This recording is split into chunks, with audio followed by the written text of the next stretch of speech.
Hey there, everyone. Welcome back to Utility Sports, and we're so excited to be bringing a Los Angeles Clippers offseason preview to the channel. And it's actually pretty funny here because this is the first offseason preview we've actually co-recorded together. So hopefully you do enjoy this little quick switch up. Austin, I'm super excited to be recording this one with you as well. Make sure you guys hit that subscribe button and also leave a like on today's video. Now, Austin, let's jump into it. Your Los Angeles Clippers here. And we're going to be covering the Clippers offseason the same way we cover all the offseason previews. Video preview here, we're going to go in the same order, 2021-2022 season. Talk about the things Austin saw from his favorite team, their record, how they performed. Obviously, there was a ton of injuries this past year in LA.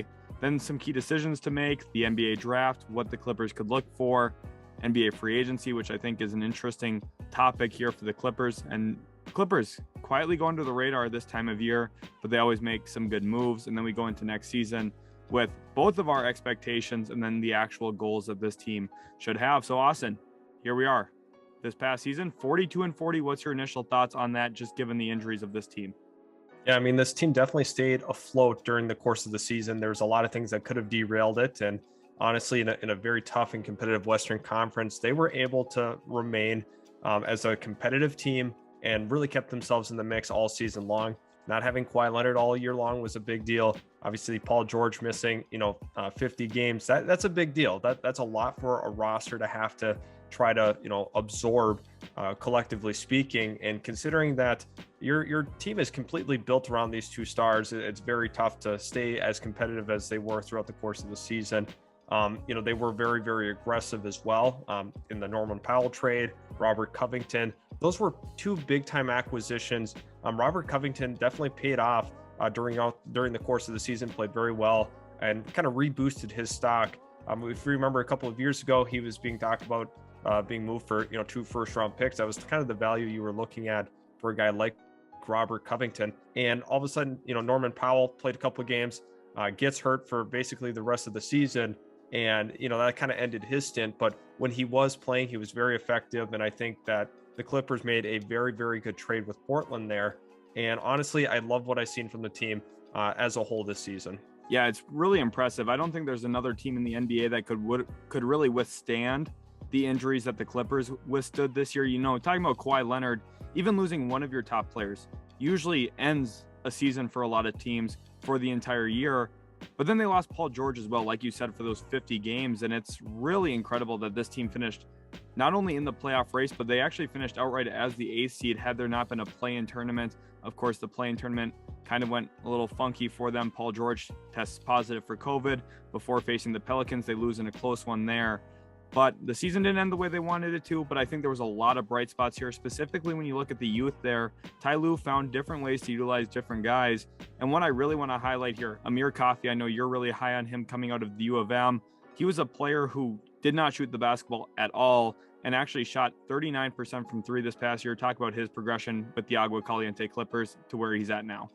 Yeah, and I talked about this in, some of the underrated free agents earlier. And I think that Amir Coffey's development is absolutely incredible, considering the fact that he was a 6'7" point guard that could not shoot the ball at all when he came out of the University of Minnesota. He's a long, lengthy defender, not super good on that end of the floor, but where his value came was, getting to the rim and also being a pretty good playmaker for his size. But Amir Coffey shooting the basketball shot around 38% from 3 this year.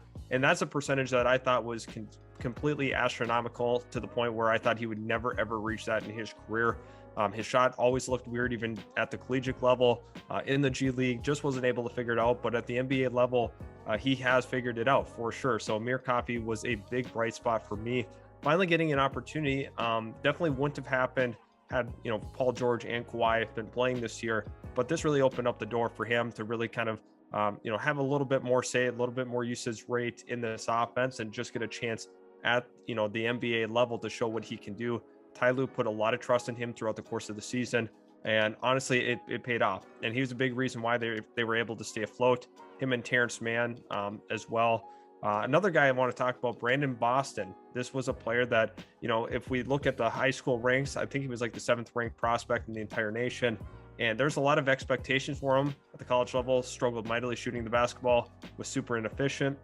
Comes to the NBA, spent some time in the G League, spent some time at the actual NBA level, and he really impressed a lot of people with his raw ability. And I think we're going to continue to see his game progress. He's going to become a better shooter, I believe, throughout the course of time. However, we see him actually more efficient at the NBA level than at the collegiate level. Yeah, it's funny. Not very often you see that. And I think Lawrence Frank, Jerry West, and also Steve Ballmer have really set this franchise up in a way that not any other franchise can really claim, where they have this vast multitude of depth with some stars that they brought in through free agency. Usually bringing in stars through free agency leads to a lack of depth. The counterpoint is true here for the Clippers, where they're one of the few teams that's actually been able to withstand the test of time, including some serious injuries to those stars.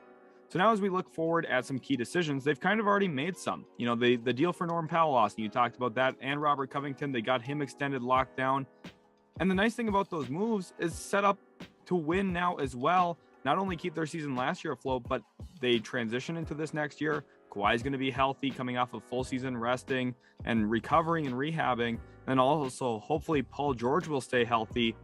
Is this team good enough to now, if they upgrade at the point guard and center position, make some real noise out west? Yeah, I think that's true. And a lot of people have gotten super low on them, just considering that they haven't been able to reach the lofty expectations of getting to the NBA Finals. But we saw with that team when they made it to the Western Conference Finals that they were capable. They have a lot of the same core when they had reached that Western Conference Finals. And honestly, they're even better, in my opinion, than they were during that time. A player that should be highlighted and talked about from this past season, Luke Kennard, was absolutely phenomenal this past season. He was huge. And looking at the point guard and center positions, I don't like Zubats at all, and I think that's could be true for some Clippers fans. It's very frustrating to watch him in the postseason. Try to guard guys out in the perimeter. When he gets switched onto a guard or a wing, it's unbearable to keep your eyes on the screen when he's out there. I think Isaiah Hartenstein, during his time when he was playing, much better defensive player than Zubac, which is a big surprise considering Hartenstein has been bouncing around the league for quite some time, gets on a competitive roster, and he played very, very well with this unit. And then finally kind of addressing the Reggie Jackson, is he that long-term starting point guard? I don't think so. I really don't believe so. Is he a good player? I think he is a good player. I do. I think over the last couple of seasons, he's starting to really fit the mold of this Clippers team. But at the end of the day, I think you have to upgrade if you're looking at a serious championship contending team. Granted, Reggie Jackson was great in the playoffs when they made it to that Western Conference Finals. Him and Paul George were phenomenal, but I think Reggie Jackson is not the point guard you're going to win a championship with. Yeah, I definitely agree with that. Specifically next to Kawhi Leonard, I think that there's a lot of confidence in him when it's the Reggie Jackson, Paul George show. But once Kawhi's involved, I think Reggie Jackson's role in this offense becomes a little bit cloudier. And I think at that point, then it becomes questionable on what he's really supposed to do on the floor. Is he supposed to score? Is he supposed to act as a floor general? He's not the best defensive player. What are you going to get from Reggie Jackson night in, night out when you do have your two stars rolling? Because that's ultimately when the Clippers, if they ever do, will reach their max potential. So now as we move into the NBA draft, of course, they do not have their first round pick, as number 12 has conveyed to the Oklahoma City Thunder from the Paul George trade, but they do have their second rounder this year. And this is a team that's been aggressive in the past, using cash and other assets to move back up into the second round, to move around in the second round. And they've done a good job filling out this roster. We talked about BJ Boston earlier. Amir Coffey was undrafted. They found Terrence Mann, who was a phenomenal second round find. They drafted Jason Preston last year, who I think is going to end up taking a little bit of a bigger role going into this year. So Austin, I gave some of my targets for this team, players that I think could make sense. Guard Dalen Terry here out of Arizona. He kind of fits the mold, right? As a 6'7" guard, pretty much fits what the Clippers look for in guys like Terrence Mann and Amir Coffey, those bigger, lengthier guards who can defend out on the wing and also can take over some playmaking responsibility when one of those stars is out of the game. Max Christie, I like him as a fit here. I think he's a sneaky, underrated player in this class because he's comfortable working off the ball, but showcase flashes where he can do a little bit more with it in his hands. He probably isn't ready to contribute year one. And I would say the same about McGowan's here, someone who at 6'7" as a guard gives you some flexibility as a scorer, but I think it's going to be a couple of years before we see him. But then we turn to the center position, Austin, here, and I want to ask you your thoughts here between the Kofi Cockburn, Jalen Williams, Travion Williams options.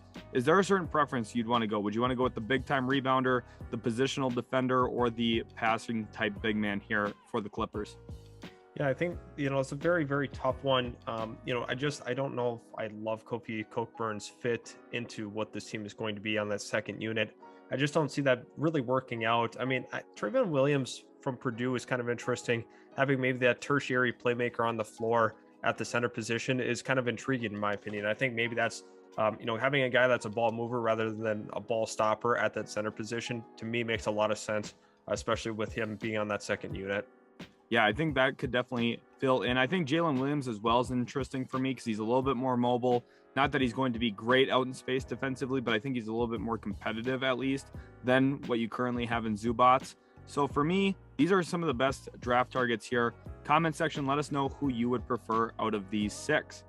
And now as we move into NBA free agency, this is where it gets really interesting here. And you guys see the player on the graphic, Mitchell Robinson. This front office has shown willingness to go over the salary cap, and not only that, but ownership has given them the green light to go into the luxury tax.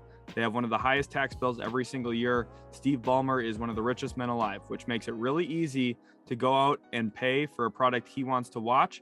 And Mitchell Robinson is a player who probably is going to look for about $14-15 million a year, a contract similar to what Robert Williams signed with the Boston Celtics. So now, Austin, I want to ask you, is it possible we see Mitchell Robinson go to the Clippers via sign and trade? Or would he even be willing to take a little bit less to go on the mid-level exception at about $10.2 million in order to try and win with the Clips?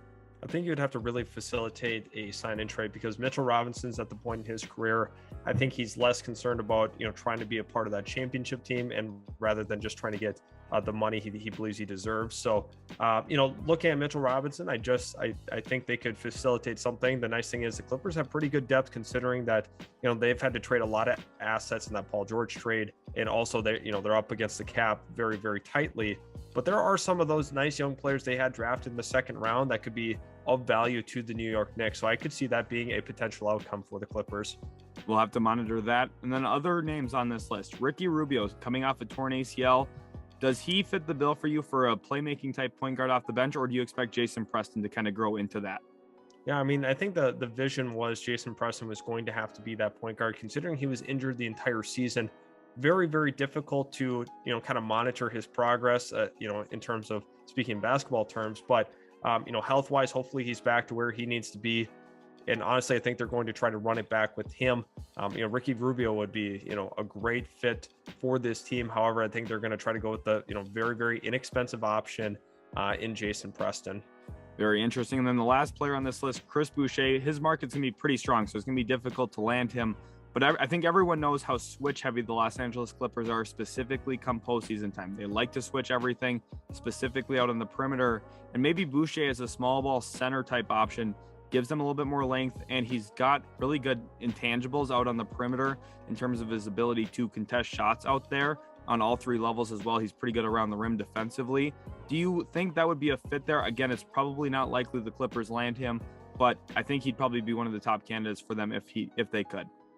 Yeah, I definitely think when you talk about overall fit, you nailed it right there. With the switchability of a guy like Chris Boucher and how switch heavy the Clippers are, I think it's a seamless transition inserting him into the lineup. And I think, a lot of benefits to that. You can play him at that small ball 5. I mean, there's been times where we've seen Nicholas Batum as the small ball 5. But the fact that you're able to add like a guy like Chris Boucher into that lineup and be that switchable, to me, adds a lot of value. That's kind of one of those more, dream scenarios for you. But at the end of the day, if he's willing to do it, I'd be all over this if I was the Clippers. These would be some phenomenal additions for sure. And then this leads us into next year, because ultimately that's what matters. How many games this team wins and how deep they get into the playoffs. That's how this core of Clippers will be judged. If Kawhi Leonard and Paul George can win a championship or not. And that's obviously the goal, right? But our expectations are a little bit different. I'll start with mine here, Austin. I think at worst, this is the second best team in the Western Conference, and it depends on how the Warriors come out, because I think realistically, the Clippers could be ready to make some serious noise. And I know right now a lot of people watching this video are going to be laughing about this. Just remember last time Kawhi Leonard had a whole season off. The next year he came back with the Toronto Raptors and won an NBA championship and was clearly the best player in the NBA that season, easily. And I think we might be destined for a second opportunity here where our team got a lot of time to grow some in-home talent, really develop some of their young guys. Oh, and by the way, we're going to reintroduce 2 mega stars back into the lineup in Paul George and Kawhi Leonard. I think this team is really ready to take a massive step forward. We saw a similar impact with the Golden State Warriors when they gave time to Jordan Poole and some of their youngins to progress. That team won 15 games and they're back to the NBA Finals. The Clippers won 42, and they're going to be adding 2 All-Stars back into their lineup every single day. Definitely something I think is going to lead to a lot of success for the Clippers. Austin, what say you? Yeah, so looking at my expectations, I had the 4 seed. This is not a team that you're generally going to see as super great in the regular season. I think this is more geared to be a postseason team, considering Kawhi Leonard is going to have some significant load management heading into next season. I just don't see them being as a top 3 seed. But I do think that they could get to the Western Conference Finals. And judging off of the history of this team, and I feel like we're set up for another disappointment in the Western Conference Finals. I do have them losing there. The Golden State Warriors are really good. I think the Dallas Mavericks are going to continue to head in the right direction. Definitely could see them as a major, contender as well. This Western Conference is absolutely loaded, and I just see them, potentially disappointing here. You also have Phoenix, who will be back with a vengeance next year as well. Right. People keep selling the West short, honestly. Like, the Clippers are going to be back healthy. The Nuggets will be back healthy, presumably. You have the Mavericks taking a step forward. The Warriors are back to their winning ways. The Suns are awesome. I mean, all these teams are good, young, and play awesome basketball. So I'm really excited for the Western Conference next year. But my pick coming out is going to be the Los Angeles Clippers. And then, thank you guys so much for watching. If you are new to the channel, make sure to subscribe. Leave a like as well on the video. It lets us know you really enjoy the content we've been posting here at Utility Sports. If you are still watching at this point, comment Clippers comeback season in the comment section. It lets us know you made it all the way through the video, and also that you did enjoy the content today. Thanks again so much for watching, guys. Austin, awesome breaking down your Clippers. And until next time, guys, we'll catch you in the very next Utility Sports video.